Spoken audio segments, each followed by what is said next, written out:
Well, welcome, welcome, welcome. Today is Wednesday. It is May the 8th, and I wanted to just welcome you to our another episode of Farm to Market, where I have the privilege of bringing in a 53-year veteran in the ag industry, Harry Siemens of Siemens Says. In tonight's broadcast, we're going to talk about sustainable agriculture. What does that mean? Is it possible? And I know Harry, with all of his experience, is going to take us back to what it used to mean that you could survive as a farmer. How is it today? The regulations that are affecting us. Let's get into that right now. And I'm looking forward to doing this show. Stay tuned and we'll get started right now.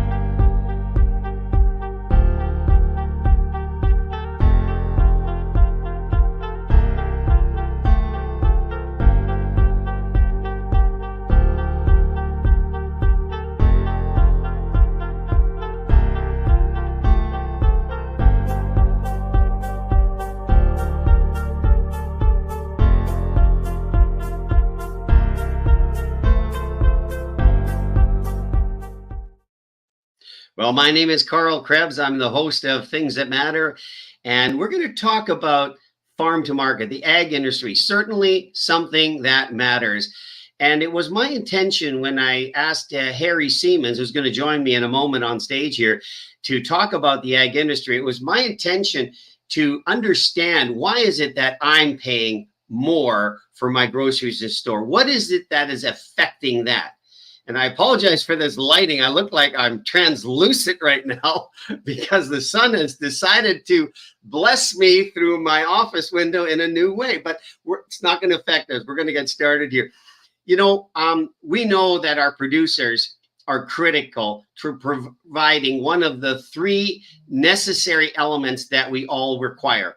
We all require clothing, we require shelter, and we require food. Of the three, we're going to talk about the food aspect. And I became so curious, what is it that's driving the prices in the market? Is it artificial? Is it someone just playing, with the keystrokes and changing prices?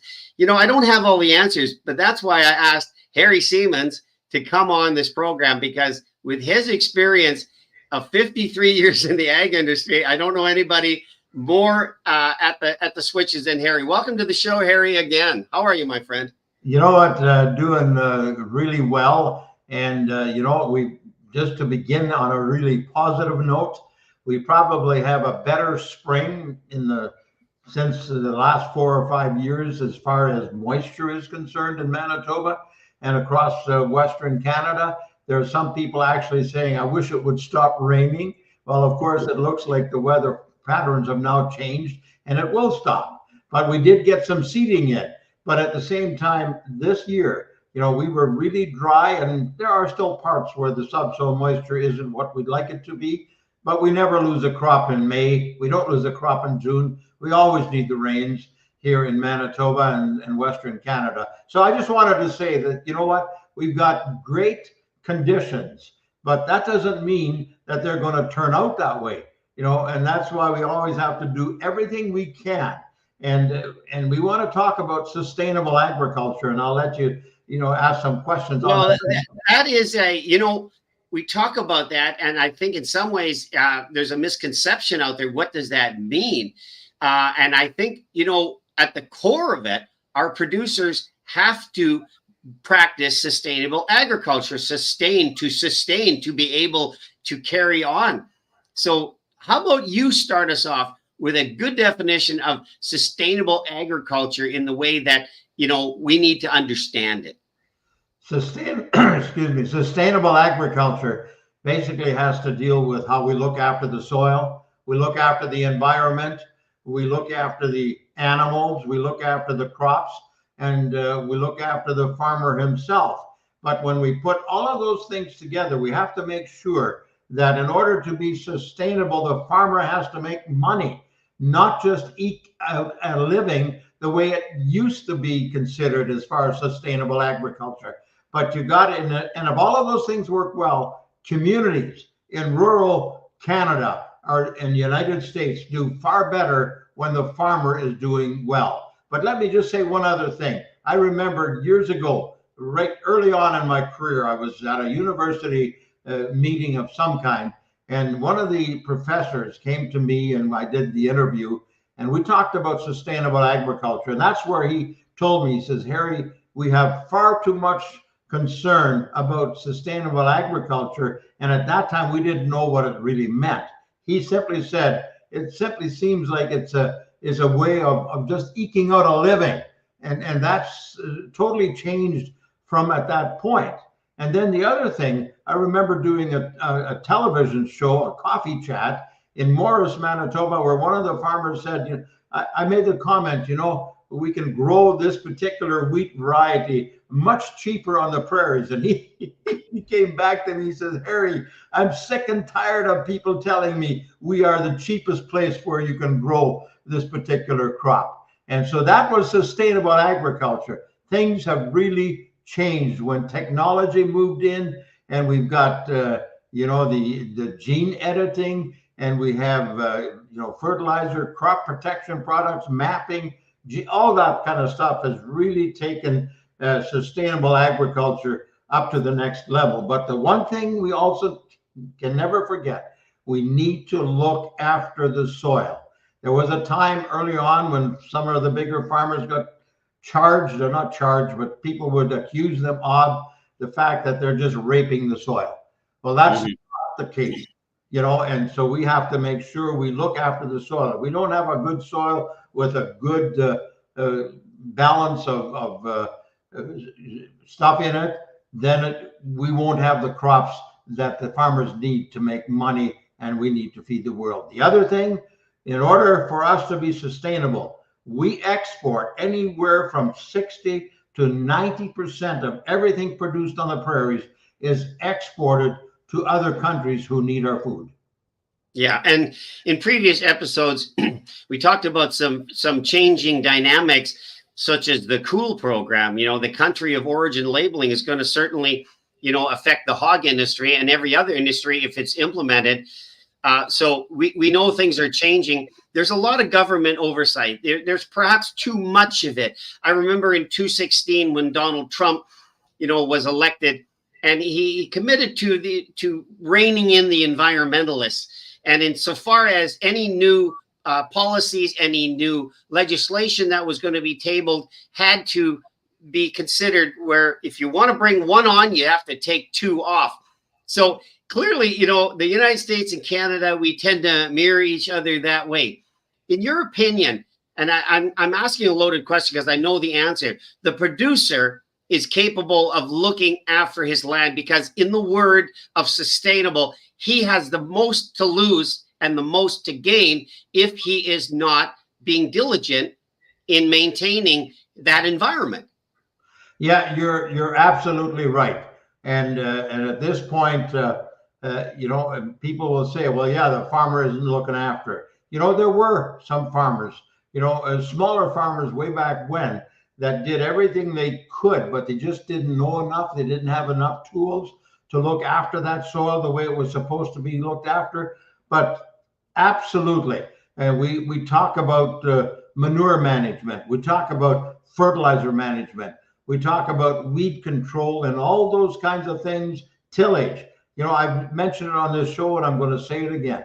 As good a farmer as my father was, you know, back in the 60s, 50s, 60s, early 70s, we were plowing, we were tilling so many times. I bet, you know, and we didn't stop until the snow flew. And once the snow flew, then we'd put the equipment away.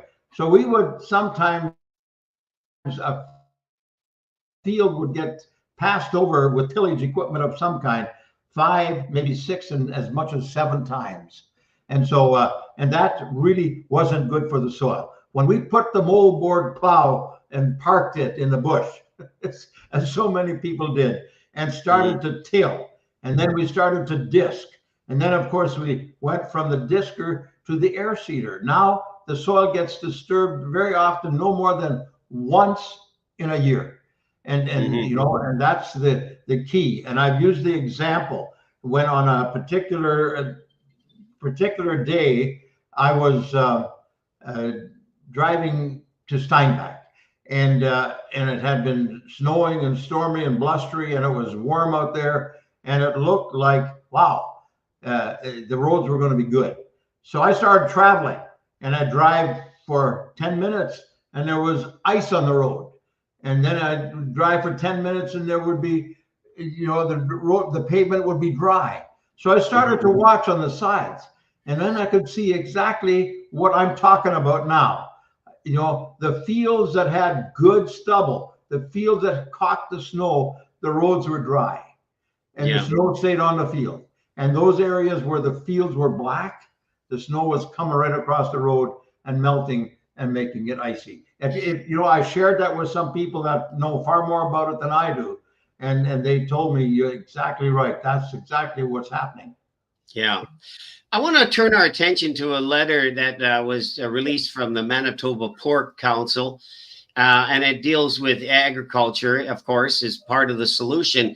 And the opening statement from Mr. Cam Dahl, General Manager of the Manitoba Pork Board, says, "This is not your granddaddy's farm anymore."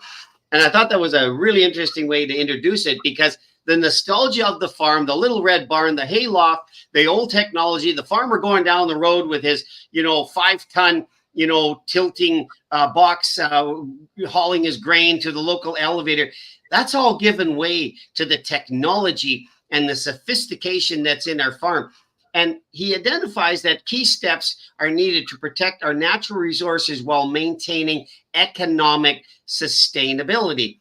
So, and this letter is interesting because its focus is largely, it starts off with the algae problem in Lake Winnipeg. And I thought, well, now isn't that a regional problem?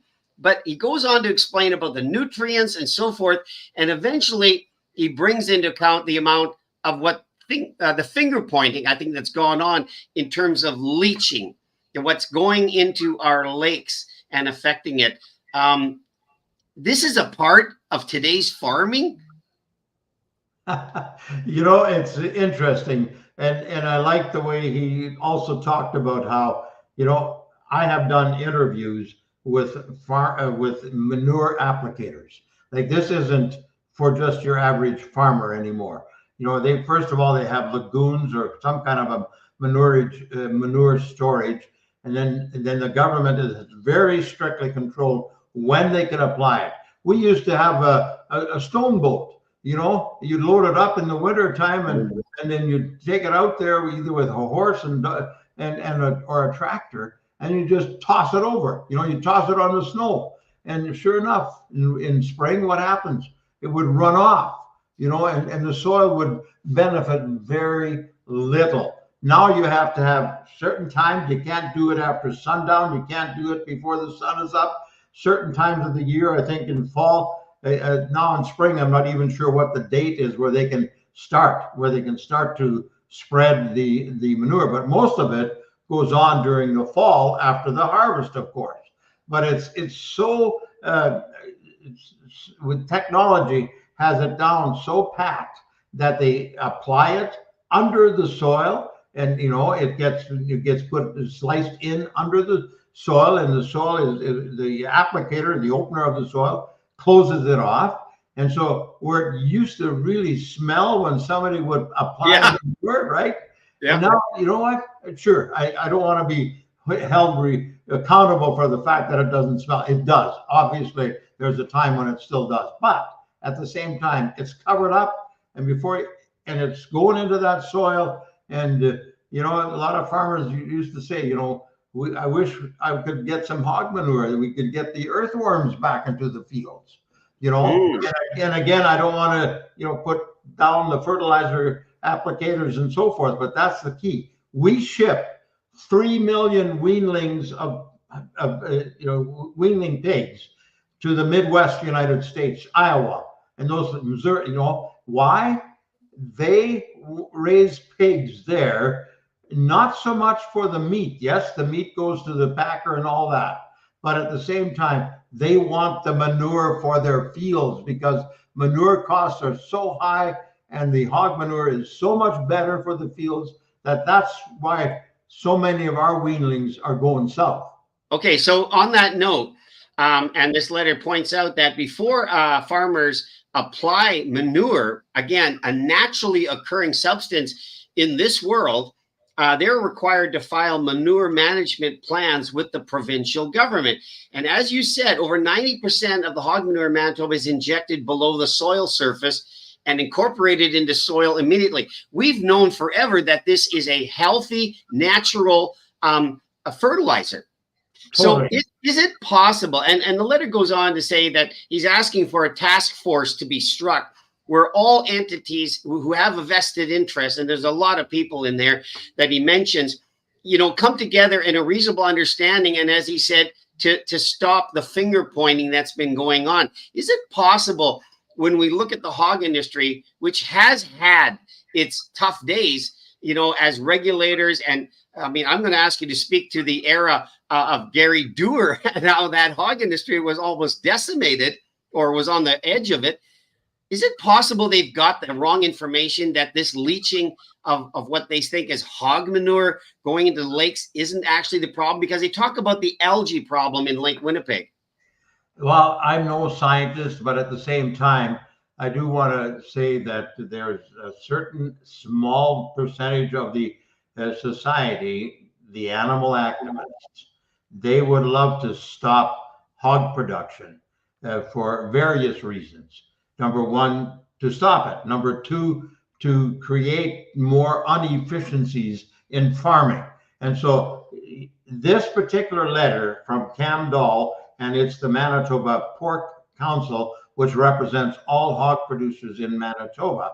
And he's put out this letter. He's simply, I believe, and I haven't specifically talked to him about it, I want to, that it's a proactive, going, to make sure that they can get these people together and we can deal with those issues. And then maybe we can show people that, exactly as you said, it really may not be coming from hog manure after all. Surprise, surprise. Because, I remember a meeting years ago where they were going to put up a barn near the border southwest of Morton. And there was a lady at the meeting, and she was there from Walhalla. And she stood up and she says, you know what?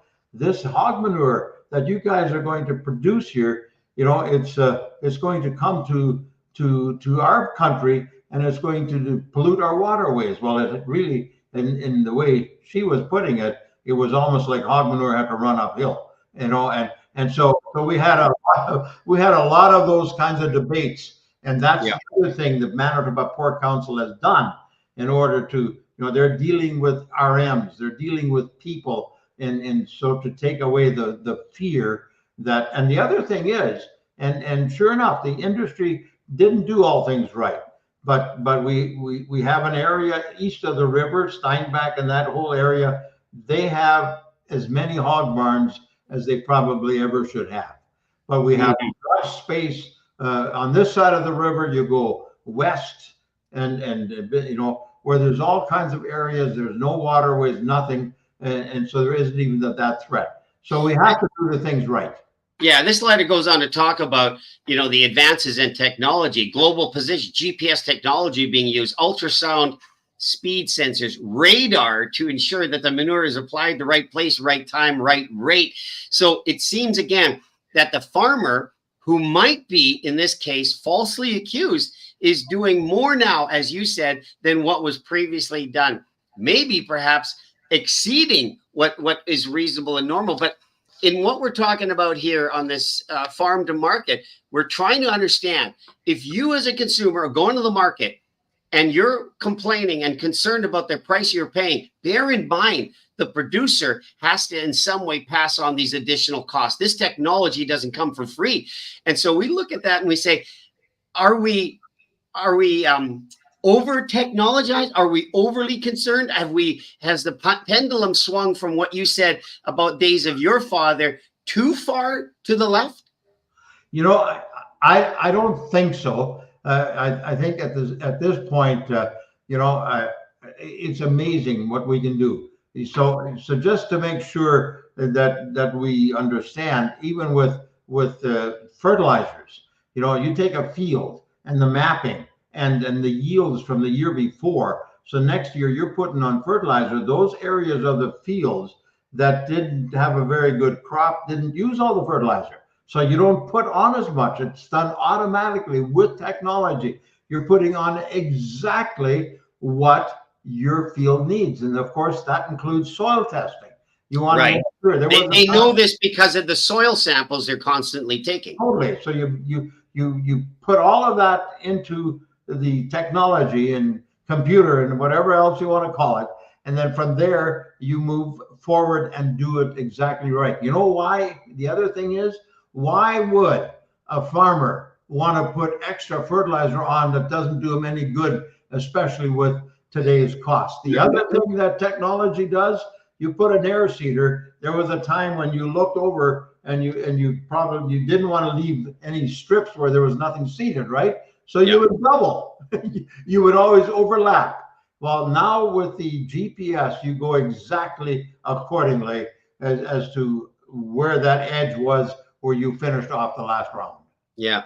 So, he goes on to say that they intend to be part of the solution in taking action beyond the farm. Farmers are prepared to do this and ready to participate in a broad effort to develop the solutions to the challenges. And this is in particular facing Lake Winnipeg.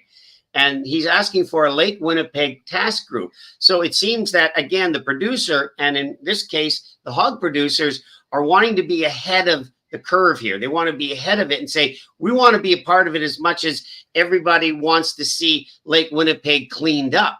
And you know what? In all these matters, Harry, as we've observed over the years, this is a matter of balance. We have to strike a balance between what we need to have sustainable agriculture and pull back from crossing the line in doing our environment undue harm. You're absolutely right. You know, you have the person sitting way over here and you have the person sitting way over on the other side. And so we've got to bring them together, because the person way over here, he wants to destroy production agriculture. They don't want to, they want to save the planet, right? So if agriculture is part of destroying the planet, then we have to make sure we produce less.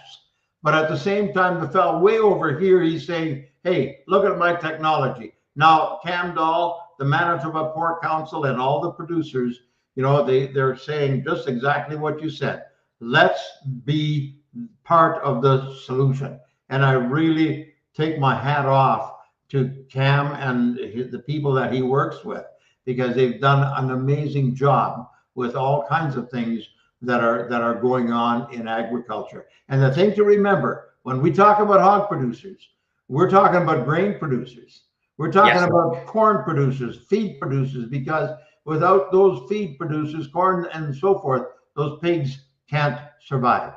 It's all related. All of our industries, this 3 degrees of separation, all of the industries themselves, all the so-called producers are doing business with each other at some point. They're all connected. So as you said in that simple example, all of them require, that they speak to each other and work together. And for those of you that don't know it, Lake Winnipeg is Canada's 6th largest lake and 10th largest in the world. So when they are keying in on this Lake Winnipeg, it might seem a little narrow focus, but this is an incredible resource of fresh water that we have. And of course, Lake Winnipeg feeds so many tributaries out of it.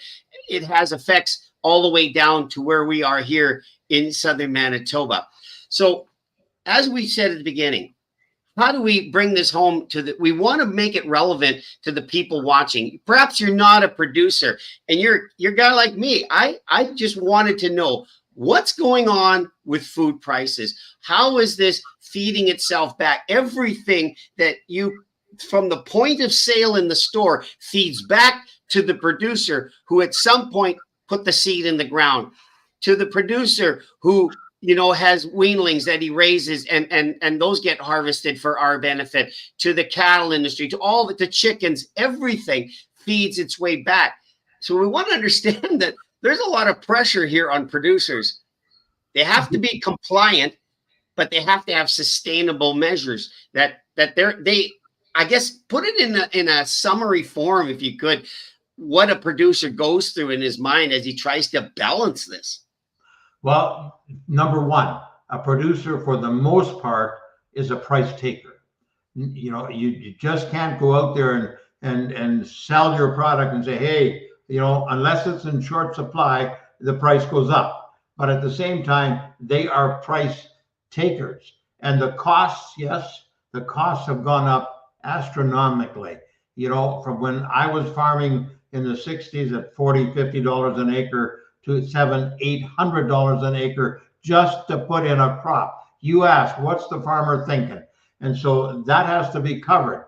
And so, yes, some farmers make good money and great money, but at the same time, between the farmer's gate and the grocery store, there are so many people in between. And not only that, the government regulations add a lot of costs to the price of food. And so we have carbon tax, we have sales tax, we have all kinds of taxes, bag taxes, you name it. Yeah. And so but we also have big grocery companies that almost in Canada have a monopoly. And so they can kind of do with that price what they really want. I'm not blaming them for everything, but at the same time, the farmer is the price taker. The grocery manager sets the price. And so in between, you and I have to try and make it work in our budget that we can actually go and buy the healthy food. And that's one other thing I want to mention, that in the farmer in North America, whether it's the United States, whether it's Manitoba, Alberta, Ontario, we produce the healthiest and the most cost-effective food, and at the same time, it's safe because we have great regulatory bodies in the image of Canadian Food Inspection Agency, that our food is about as safe can be, and it's healthy. Yeah. I just in the last few minutes here that we have, we've talked a lot about government, and there's some really good oversight.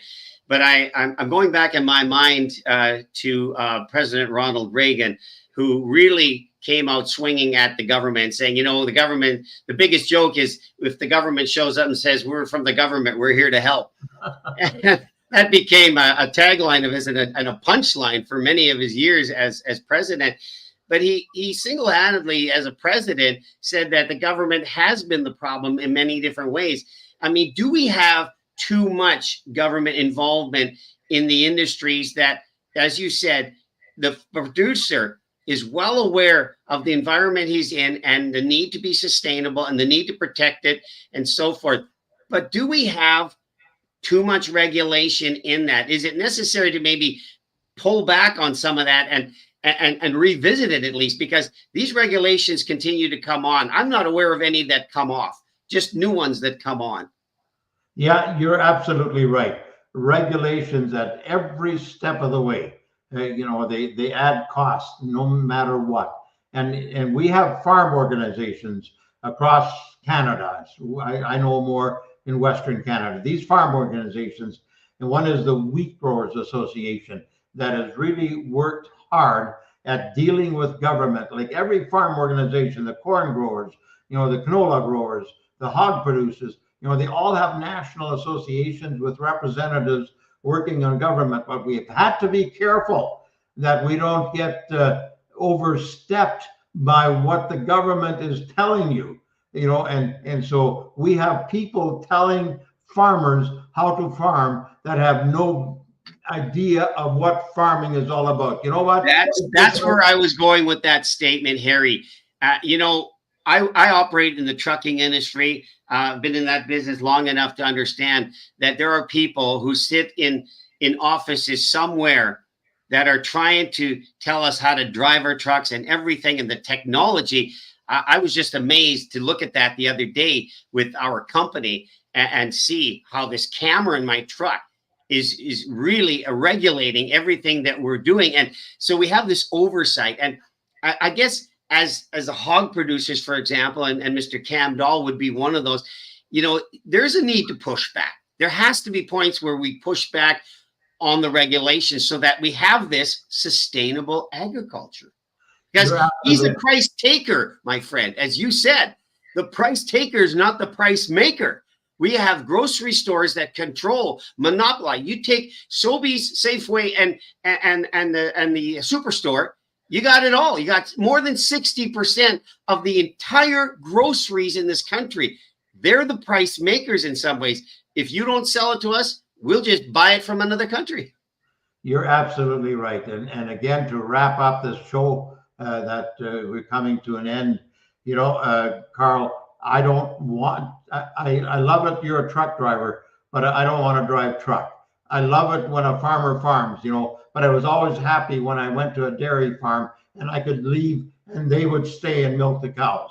And so, yes, sustainable agriculture, to all of our viewers, is basically making sure that we have the best food possible at the right price, and make sure that it's available to everybody that is absolutely possible. And you know what? I continue to be an advocate of the farmer. I have been 53 years. I will continue to do so as long as God gives me the wherewithal and the breath. That Siemens says, somewhere, sometime, somehow, my friends, I will see you again. Love it. Thanks for joining again. I hope I'm looking forward to next week's show already. Thank you, Harry. Well, you know what? Yeah, safe and sustainable agriculture. That's the goal. So as you go to the superstores in this country, as you go to your grocery store, wherever that is, and you're wondering, why are these prices still going up? Why am I paying so much more? This is where we have this. This is why I decided to get out of my comfort zone.